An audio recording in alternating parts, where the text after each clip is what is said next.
Gutekereza nicyo kintu kigaragaza umuntu muzima, ndetse umuntu ufite ibitekerezo bizima niwe muntu uva kure akagera kure. Abahanga mu bintu bijyanye n'imitekerereze bavuga ko gutekereza ari cyo kintu cy'ibanze kugira ngo ube washyira ibintu byose mu bikorwa. Bavuga ko buri kintu cyose kibaho kubera ko wagitekereje. Ikindi, buri kintu cyose gitangirira mu bitekerezo hanyuma kikazarangira kigiye mu bikorwa. Rero gutekereza nicyo kintu cy'ingenzi ku buzima bw'umuntu. Gusa hari ibintu tuba tutagomba gutekereza. Iyo ubitekereje byangiriza ubwonko ndetse ugasigara uri wa muntu utagira icyerekezo. Wakwibaza ngo ibyo bintu ni ibihe? Nibyo binzanye hano, nibyo nje kukubwira kugira ngo nawe wirinde bene ibi bitekerezo, kubera ko ubwonko bwawe mu gihe gitoya bwaba bwangiritse mu gihe cyose ugitekereza ibi bintu. Nta myaka na 20 wazamara mu gihe cyose ugitekereza ibi bintu, kubera ko ubwonko bwawe icya mbere bwatakaza ikigero cyo gutekereza ndetse bwatakaza ikigero cyo kwibuka, ugatangira ukibagirwa, ukarwara agahinda gakabije ndetse n'ibindi, ukaba wanakwiyahura kubera ko ubwonko bwawe ntabwo buri gutekereza neza, ntabwo buri gukora ibyo bwakagombye kuba bugukorera.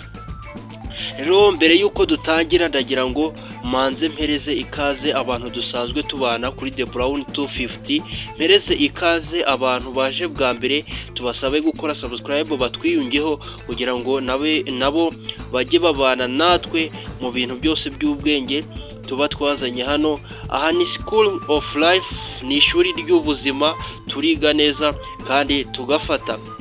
Mu bitekerezo rero 10 utagomba kuba watekereza, icya mbere ni ugutekereza ngo nta gaciro mfite, ntacyo ndicyo. Iyo utangiye ngo ntacyo ndicyo, ni ukuvuga ngo uba utangiye kwigaya. Iki gitekerezo cyangiza ubwonko kuri cya kigero kiri hejuru cyane, kuko byangiza icyizere mu buzima. Aho ngaho uba watangiye kwitakariza icyizere, bikagusha umuntu mu kwigaya ndetse no mu gahinda gakabije, ukaba wakwigunga.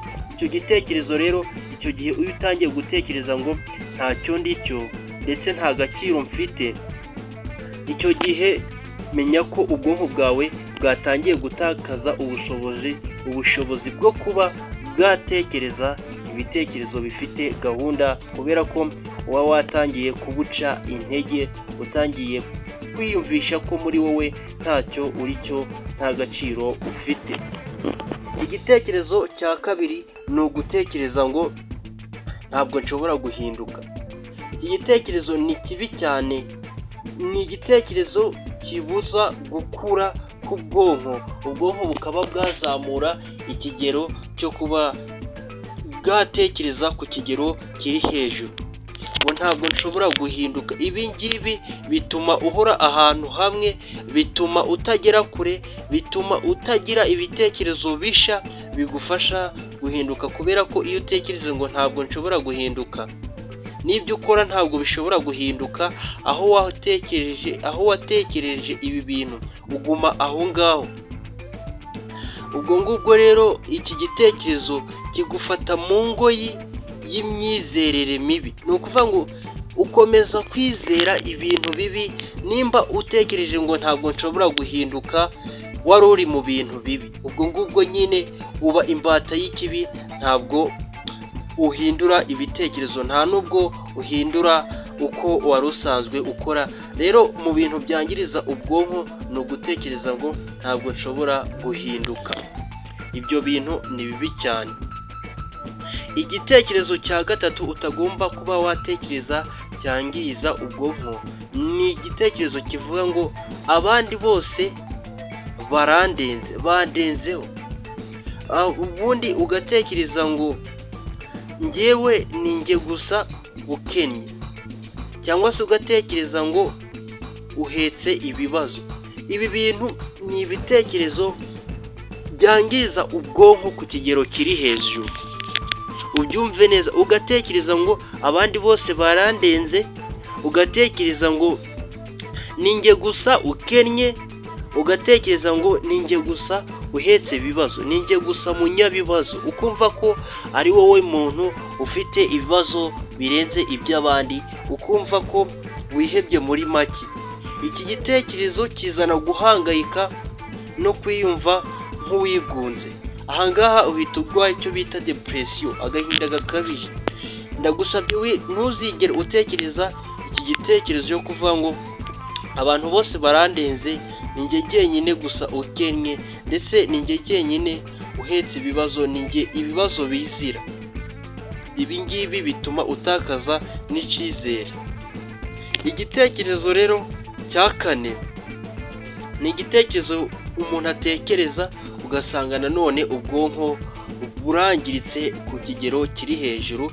Igitekerezo cya kane ni igihe utekereza ngo njye ntegereje ko ibintu byose bizizana, cyangwa se ntegereje ko ibintu byanjye byose bitazakunda. Ni hahandi uba usanga umuntu yarakoze agakora bikagera hahandi atangira gutekereza ngo ibintu byanjye ntabwo byigera bikunda, ntabwo nzigera nkora ikintu ngo gikunde, kubera ko ubonye ko ugiye muri bizinesi bwa mbere irahombye, ukoze indi bizinesi bwa kabiri irahombye, bigeze aho utekereje ngo ibintu byanjye byose nta na kimwe kizigera gikunda. Ibintu byose iyo ngerageje kubikora birapfa.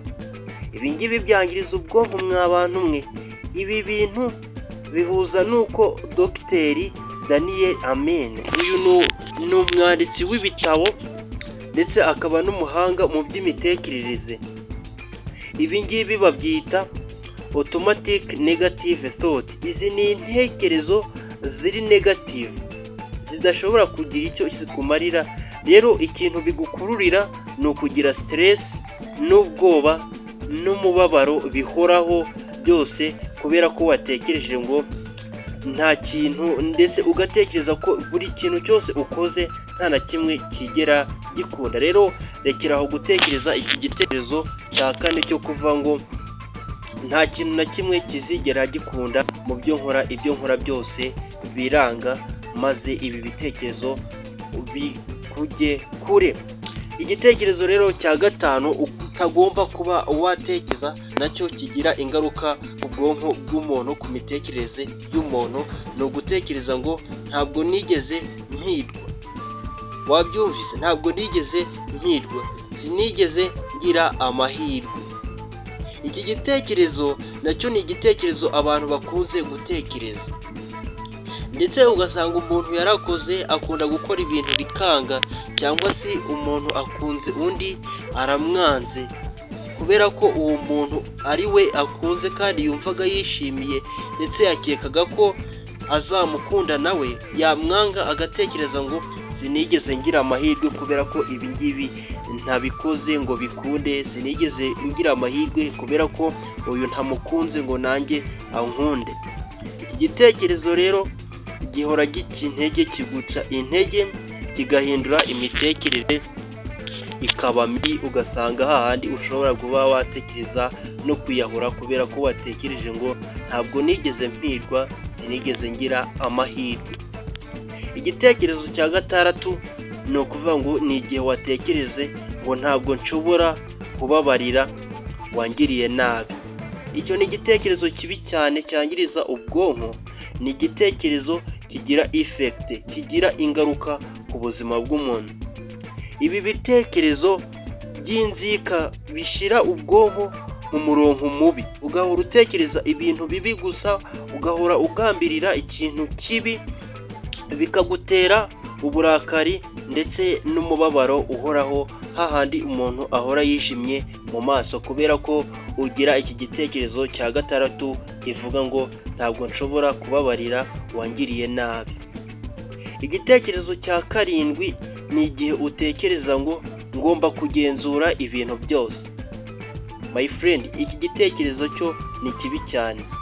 Iki gitekerezo cya karindwi cyo gutekereza ngo ngomba kugenzura ibintu byose, iki ngiki byongera umunaniro n'agahinda.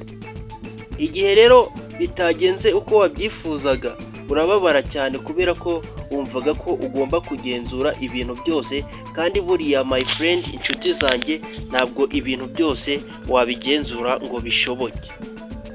Igitekerezo cya munani rero, iyo utekereje ngo ndahangayitse buri gihe, ibintu byose bigomba kuntera impungenge. Iki gitekerezo cya munani ucyumve, ngo ndahangayitse buri gihe, ibintu byose bigomba kuntera impungenge. Iki nacyo ni igitekerezo kibi cyane ku buzima bw'umuntu, ni igitekerezo cyangiza ubwonko.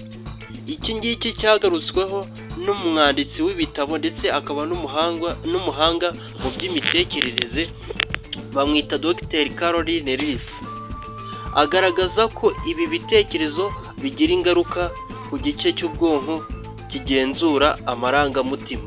Hahandi umuntu ashobora guhora arakaye, hahandi umuntu ashobora kuba yabwirwa neza agasubiza nabi, hahandi umuntu bamubaza agasubiza ibyo batamubajije, kubera ko atekereza ngo ndahangayitse buri gihe, ibintu byose bigomba kuntera impungenge, akabura icyizere cy'uko hari igihe azishima. Hahandi ibintu bikubaho, niba umuntu akubabaje ugakomeza uri mu gahinda, rero ntabwo ugomba gutekereza iki gitekerezo igihe cyose ugifite agahinda, cyangwa se igihe cyose wumva ushaka kubaho utuje.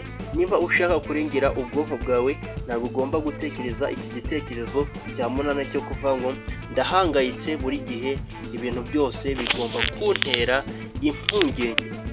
Igitekerezo rero cya cyenda nacyo cyangiriza ubwonko, ni igitekerezo, ni igihe watekereje ngo ndi kumwe n'abandi ariko ntibankunda, ntawe unyitayeho. Ibi bintu birangiriza ubwonko cyane, iyo utekereje ngo ndi kumwe n'abandi ariko ntibankunda, nta n'umwe unyitayeho.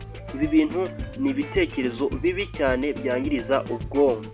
Iki gitekerezo cya cyenda gishora umutima mu kumva uri wenyine mu gahinda gakomeye, icyo bita loneliness. Iki ni igitekerezo cyatuma wiyahura, kubera ko ubona ko abantu bose bakwanze, kubera ko ubona nta n'umwe ukwitayeho. Igitekerezo gishobora gutuma uhora mu gahinda gakabije, uhora wijima, utazigera ugira ikintu ugeraho, kubera ko ubona nta muntu wakwereka ibyawe, nta muntu waganiriza ibyawe, bikazarangira ubwonko bwawe bwangiritse. Igitekerezo cya cumi aricyo cya nyuma cyangiriza cyane kuruta ibindi byose, ni igitekerezo cyo kuvuga ngo ndatsinzwe burundu, nta cyizere cy'ubuzima. Iki gitekerezo cyo kuvuga ngo ndatsinzwe burundu, nta cyizere cy'ubuzima, ni igitekerezo utagomba kuba watekereza. Ni igitekerezo cyangiza ubwonko cyane, kuko gishobora gutuma ugira indwara z'imitekerereze, ukaba wagira depression, agahinda gakabije, ukaba wagira suicide thoughts. Ni ibitekerezo byo kuba wakwiyahura. Rero ntugatekereze ngo ndatsinzwe burundu, ujye ukomeza ukore paka kugeza igihe bizakundira. Ntukajye uvuga ngo nta cyizere cy'ubuzima, ahubwo ujye uvuga ati iteka ngomba guhorana icyizere kugira ngo ubuzima bwawe buzabeho neza, ndetse bigufashe kuba watekereza neza. Ngibyo ibintu 10 rero utagomba gutekereza, kubera ko byangiriza ubwonko. Wakoze kubana nanjye, tuzongere dusubire nawe ubutaha. Njye nk'ibisanzwe nitwa The Brown, iyi ni The Brown 250. Usabe niba wakoze subscribe, ukande like, ujye muri comment uvuge nimba ibi bintu kuko nawe ariko ubibona, utubwire ukuntu ubibona. Tuzongere dusubire mu kindi kiganiro nawe utaha. Iri ryari ishuri ry'ubuzima.